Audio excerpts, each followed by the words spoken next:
Сәлеметсіңдер ме балалар? Біз бүгін дүниетану сабағынан табиғи жағдайлар және олардың әсері деген тақырыппен танысатын боламыз. Бүгінгі сабағымыздың мақсаты: зерттеу негізінде өз өңіріндегі табиғи жағдайлардың жер бедері, климат, өсімдік және жануарлар әлемі, су нысандары, оң және теріс тұстарын талдау. Сенің меңгеретінің тау, жазық, көлдер мен өзендердің, өсімдік пен жануарлардың шаруашылық маңызын анықтайсың. Сенің білетінің табиғи нысандардың түрлерін ажыратасың. Ал енді балалар, менімен бірге Қазақстанның әсем жеріне саяхат жасауға қалай қарайсыңдар? Олай болса, Қазақстанның физикалық картасына назар аударыңдар. Балалар, Қазақстан табиғаты әсем, көрікті жерлерге бай өлке. Мысалы, жер жаннатты Жетісу өлкесі, Биік Шыңды Алтай тауы, Үстірт, Ойпат деген жерлер бар. Осы мен атаған тау, Үстірт, Ойпат, Жазық барлығын қалай атаймыз? Дұрыс айтасыңдар. Біз мұның барлығын жер бедері деп атаймыз. Ал осы жер бедері картамызда барлығы бірдей түспен белгіленген бе?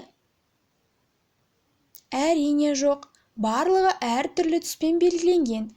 Олай болса, жер бедерінің картада қандай түспен белгіленетінін білу үшін бейне материалға назар аударайық. Қазақстан табиғаты алуан түрлі. Өйткені біздің еліміз ұлан ғайыр жерді алып жатыр. Қазақстанда жазық далалар да, ойпаттар да, таулар да бар. Қала немесе ауылдың сыртына шықсаңыз, төңірек айқын көрінеді.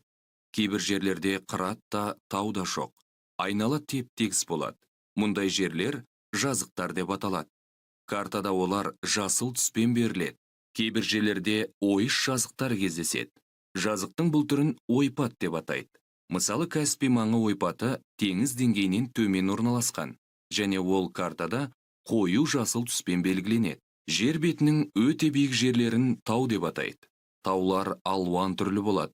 Биік таулардың беткейі тік жарлы, қия болып келеді. Таулардың көбісінің шыңын қар басып, мұздық құрсап жатады. Мұздықтардың пішіні әртүрлі болады. Кейбіреулері төменге қарай үшкірленіп бітсе, ал кейбіреулері шың басына киілген қалпақ тәрізді болады. Ал енді балалар, келесі тапсырмаға назар аударайық. Бірінші тапсырма: суреттегі табиғи нысандарды атауларымен сәйкестендір.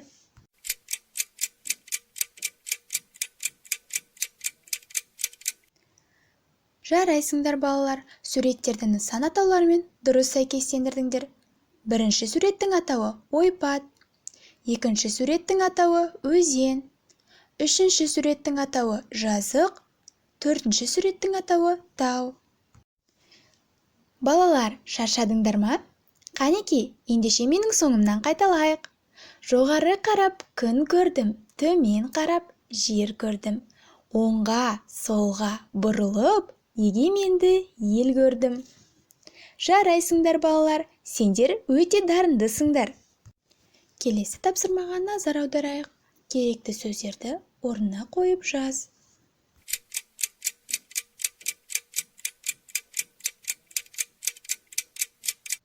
Дұрыс жауабын барлығымыз бірге тексерейік.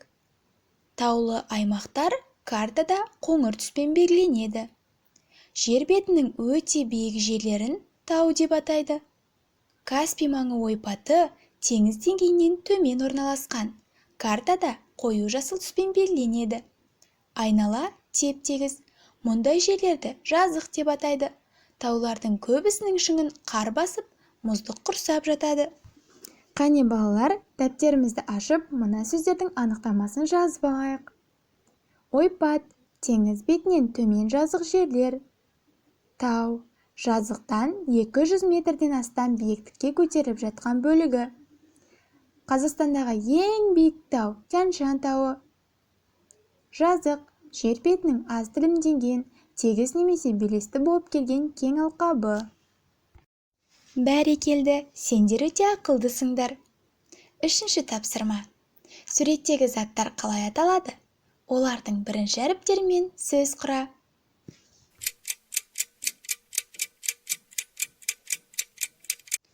Бірінші сурет тас, екінші сурет алма, үшінші суреттің атауы уық. Жауабы тау. Балалар, екінші бағандағы суреттер: жеміс, арпа, зырылдауық, ыдыс, қарақат. Жауабы жазық. Балалар, барлықтарың менімен бірге тексердіңдер деп ойлаймын. Балалар, сендер жер бедеріне таудың жататындығын білесіңдер. Тау туралы қызықты деректер білгілерің келе ме? Ендеше мұқият тыңдаймыз. 11 желтоқсан халықаралық тау күні. Қазақстан жеріндегі ең үлкен танымал таулар туралы біршама деректерді ұсынамын. Сарыарқа тауы орталық Қазақстанда орналасқан. Батыстан шығысқа қарай 1200 шақырымға созылып жатыр. Орташа биіктігі 500-600 метр. Тянь-Шань және Хан Тәңірі. Тянь-Шань таулы аймағы Қазақстанның оңтүстік шығысын алып жатыр. Республикамызға орталық, батыс Тянь-Шань және солтүстік Тянь-Шань, Күнгей Алатау, Шули Алатау, Желтау, Айтау, Қырғыз Алатауы енеді. Ал орталық Тянь-Шань Қытай, Қазақстан, Қырғызстан шекараларынан басталады. Осы жерде Қазақстанның ең биік нүктесі Хан Тәңірі. Жоңғар Алатауы Қазақстанның шығысында, Қытай мен Қазақстанның шекарасы Іле мен Алакөл өзендерінің аралығында орналасқан және батыстан оңтүстік батысқа, солтүстік шығысқа созылып жатыр. Жоңғар Алатауының жалпы ұзындығы 400 шақырым, орташа биіктігі 3580 метрді құрайды. Келесі тапсырмаға назар аударайық. Семантикалық картамен жұмыс. Өздерің көріп отырған кестеде атаулар берілген. Сол атаулардың тау, өзен, көл қай бағанға жататынын анықтаңдар.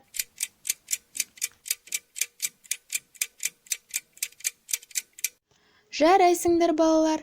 Енді назарымызды кестеге аударайық.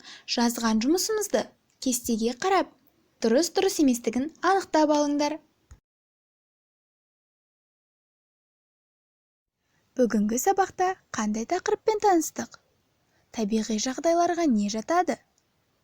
Дұрыс айтасыңдар, табиғи жағдайларға жер бедері жатады. Жер бедеріне нені жатқызамыз? Бәрекелді, жер бедеріне тау, ойпат, жазық, үстірт жатады. Сабақта қиындық туғызған тапсырмалар болды ма? Тамаша, барлық тапсырмадан сүрінбей өттіңдер. Біз бүгінгі сабаққа қойған мақсатымызға жеттік деп ойлаймын. Осымен бүгінгі сабағымыз аяқталды. Назар қойып тыңдағандарыңызға рахмет. Келесі кездескенше сау саламатта болайық.